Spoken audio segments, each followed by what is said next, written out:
মাত্ৰ 6 দিন হৈছিল বিয়াৰ 6 দিনৰ পাছতেই ঘটিল ভয়ংকৰ ঘটনা। নৱদম্পতিৰ ৰহস্যজনক মৃত্যু। কোঠাৰ ভিতৰত উদ্ধাৰ দৰা কইনাৰ মৃতদেহ।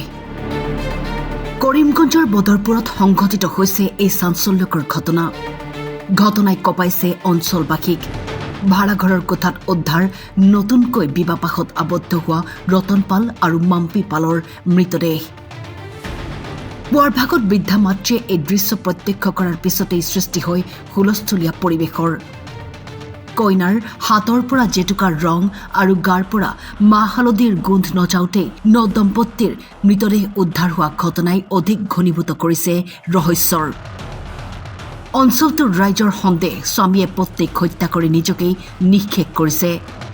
এতিয়াও ৰহস্যৰ আৱৰ্তত সমগ্ৰ ঘটনাৰ পিছতেই বদৰপুৰ আৰক্ষী উপস্থিত হৈ আৰম্ভ কৰিছে তদন্ত। সোমবারে মঙ্গলবারে বউ লই আইছে, বৃহস্পতিবারে বউ বাদ হইছে, নিজের ইচ্ছা দেখছে গিয়া বিয়া উয়া করছে, সবকিছু তো সুন্দর মতন হইছে।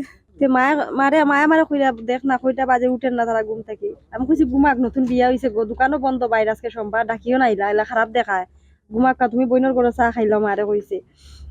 খোয়ার পরে মায়ে কইরা রাতের বেলা বউয়ে মোটর ভিজাইছে বলে, বাইরে দি মোটর আনাইছে, ময়দা আনাইছে বলে, কাপড় আনাইছে, নাইটি 3টা জারু ওটা আনাইছে। আমি কইছি আনাক না, বালা তো আনতো তো তার বউ লাগে।